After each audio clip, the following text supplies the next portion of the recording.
கரூர் குற்றவியல் நடுவர் நீதிமன்ற நீதிபதி தொடர்ந்து தனது விசாரணையை நடத்தி வருகிறார். 2 வழக்கறிஞர்களுமே தமிழக வெற்றிக் கழகத்தின் வழக்கறிஞரும் அரசு தரப்பு வழக்கறிஞரும் வாதங்களை முன்வைத்து வருகின்றனர். ஏற்கனவே சுமார் 30 நிமிடமாக இந்த விசாரணை நடைபெற்று வருகிறது. குறிப்பாக கரூர் மாவட்டத்தில் சனிக்கிழமை சம்பள நாள் என்பதால் கூட்டம் அதிகமாகவே இருக்கும் என்று போலீசார் தெரிவித்துள்ளனர். இதன் காரணமாகவும் கூட்டம் அதிகம் வந்துள்ளது. நீதிபதி தொடர்ந்து எதிர்கேள்விகளையும் எழுப்பி வருகிறார்.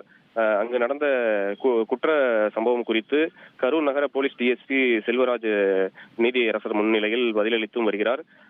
குறிப்பாக அந்த லைட் ஹவுஸ் பகுதியை அவர்கள் கேட்டபோது அந்த பகுதியில் அமராவதி ஆற்று பாலம் ஒன்று அருகிலேயே இருப்பதால் அந்த இடத்தில் அதிக அளவில் பொதுமக்கள் கூடும்போது இளைஞர்கள் ஏராளமானோர் தமிழக வெற்றிக் கழக கட்சியை சேர்ந்த தொண்டர்கள் மரங்களில் ஏறுவது, உயரமான கட்டிடங்களில் ஏறுவது போன்ற செயல்களில் ஈடுபடுவதால் பாலம் இருக்கும் பட்சத்தில் அந்த இடத்தில் ஏறினால் அதிக உயிர் சேதம் ஏற்பட வாய்ப்பிருப்பு என்பதாலே அந்த இடத்தை நாங்கள் வழங்கவில்லை என போலீசார் தரப்பில் தெரிவித்துள்ளனர். அரசு தரப்பு வழக்கறிஞர்களும் தந்த வாதத்தை முன்வைத்துள்ளார்.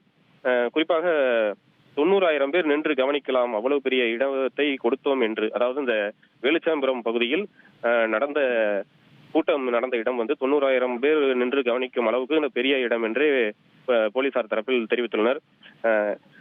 செம்மடை மேம்பாலத்திலும் ரோடு ஷோ நடத்தக்கூடாது. மேலும் ரோடு ஷோக்கு ஏற்கனவே தடை செய்யப்பட்டிருந்த நிலையில் விஜய் 2 இடங்களில் வாகனத்தின் மீது ஏறி தொண்டர்கள் முன்னிலையில் கை அசைத்தார். இதனாலும் அதிக அளவில் ஆர்வ மிகுதியின் காரணமாக கூட்டம் அதிகமாக கூடியுள்ளது என்றனர்.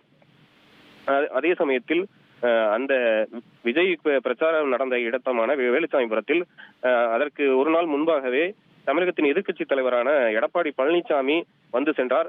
அங்கு 15,000 பேர் வருவார்கள் என்று சொன்ன நிலையில் அங்க எந்த விதமான அசம்பாவிதமும் ஏற்படவில்லை. அந்த இடம் அது சிறப்பாக நடந்து முடிந்தது என்று நீதிபதியிடம் தெரிவித்தனர்.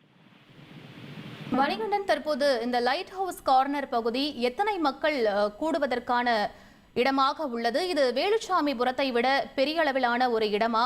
அது பற்றிய விவரங்கள் என்ன மணிகண்டன்? லைட் ஹவுஸ் பகுதி என்பது கரூர் மாநகரின் மைய பகுதியாக அறியப்படுகிறது. அதாவது இதயம் என்று சொல்லும் அந்த மாதிரியான பகுதியாக இருப்பதால் அந்த இடத்தில் தான் அமராவதி பாலம் செல்கிறது. அந்த அமராவதி பாலம் என்பது திருச்சி செல்லக்கூடிய மாநில நெடுஞ்சாலை சாலையை இணைக்கும் முக்கியமான பகுதி. கரூர் நகரிலும் அங்கிருந்துதான் பல்வேறு முக்கிய பகுதிகளுக்கும் சாலைகள் பிரிந்து செல்கின்றன. அது மிக முக்கியமான இணைப்பு சாலை என்பதாலும் அந்த பகுதியை போலீசார் தர மறுத்துள்ளனர். குறிப்பாக அந்த இடத்தில் ஒரு 5,000 பேர் மட்டுமே கூடும் அளவிலான இடம் என்றும் போலீசார் தெரிவித்துள்ளனர்.